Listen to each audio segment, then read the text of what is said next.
Palace Library by Steven Loveridge. Chapter 2. Chocolate Cake. The problem with the Palace Library is that no one knows where it is. In fact, very few people know that it even exists. Of the very few people who know it exists, very few know how to find it. Grace had discovered it and was longing to share her news and find out more. Unfortunately, before she could do that, horrible Hairbun found her and shouted at her. The children used this name for the housekeeper when they knew she couldn't hear. Her grey hair was always tied up in a very tight bun at the back of her head.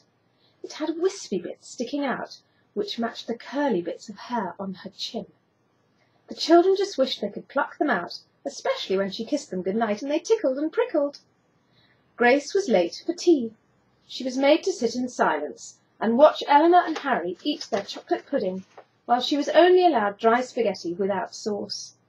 Grace could hardly contain herself, but whenever she tried to talk, horrible Hairbun just shouted, "Quiet!"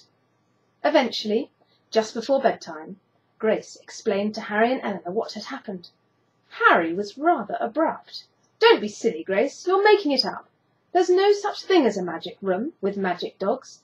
Anyway, I've been in Great-Uncle Jasper's library. It's full of books for sure, but it's not that big." Then he went off to his own bedroom. Eleanor looked at Harry as he left and thought he was being rather mean. It wasn't really like him. She realised that they had ignored Grace all day. Eleanor saw a lot of her brother Harry, but not so much of her cousin.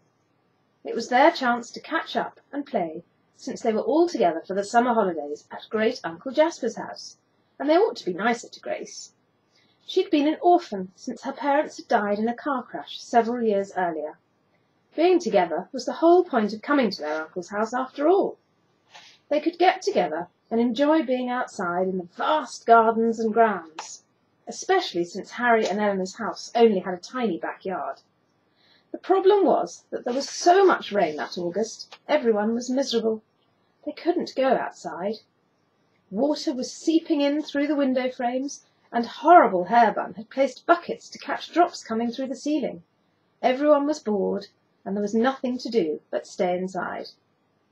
Grace had been very fed up earlier that day. Harry and Eleanor weren't deliberately being mean to her, but it felt as if they were. They were ignoring her and playing without her. That was when Grace had begun to explore different parts of the house on her own. It was big enough. Eleanor tried to make Grace feel better, but even she added, "Magic isn't real, Grace. Why not go to bed now, and maybe you can show us the big room in the morning?" Grace began to wonder if she had just imagined it after all. Never mind, she would check tomorrow, but when the others were not looking so that she could be sure. The next afternoon, Grace told Harry and Eleanor that she was fed up with the game they were playing, and she slipped away. They both seemed to have forgotten about the night before anyway. Feeling very nervous, Grace went back to the long gallery and found the door again. She looked at the tapestry outside the door and thought it was strange that the dog woven into the pattern seemed to be sleeping and was not snarling or smiling. This time she certainly wasn't going to touch it. Grace hesitated at the door and then pushed it. The door opened easily enough this time, and she found the funny ladder she had seen swaying the previous day, but now it was fixed to the top of the bookshelf. The steps were steep, made of highly polished wood, with a brass handrail on one side. Grace realised it would have been more sensible to have gone down backwards, but then she might have missed everything there was to see. So she went down very gingerly, step by step, and enjoyed looking at the sun shining on all the leather-bound books. There were 29 steps in all. Grace counted them out loud as she went. At the bottom, the cheerful man in the blue tailcoat and white beard appeared from nowhere and said, "Hello. I am so glad you've come back. Welcome to the Palace Library. It's time for tea, I think. Shall we have chocolate cake?" Since Grace had missed her chocolate pudding the day before, she said, "Oh, yes, please." Suddenly the man and the library did not seem so scary at all. "Come on, then. The cookery section is around the next corner." "Do we need a recipe to bake it?" "Not exactly, Grace," said the old man. "This is a library, after all, not a kitchen, but everything is in the books." Grace wondered how he knew her name, but found that grown-ups often know her name without asking.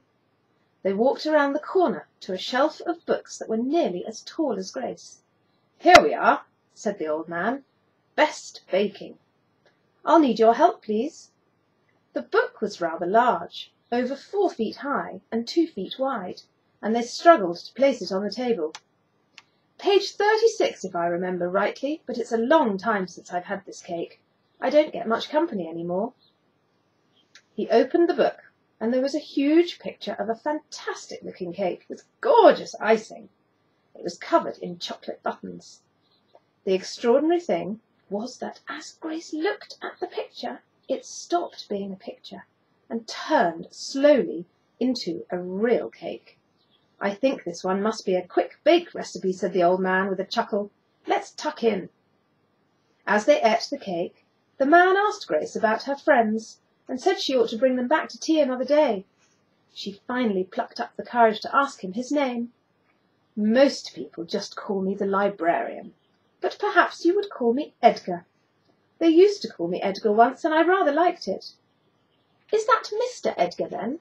Grace asked politely. "I'm always being told I should call grown-ups Mr. or Mrs. something."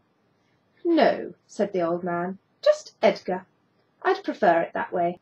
Now run along, or you'll be late for your proper tea." Just as Grace got to the 9th step on the ladder, Edgar called to her. "Borrow this book. You might enjoy it. Be sure to bring your friends back and tell me whether you liked it." "Thank you," said Grace. She looked at the cover, and it said The Owl and the Pussycat. "It's one of my favourites." "Ah, yes, but the pictures in this one are particularly good," said Edgar with a twinkle in his eye. "Just mind you keep it closed at night. It does have a tendency to leak. Goodbye." Grace had never heard of a book leaking before.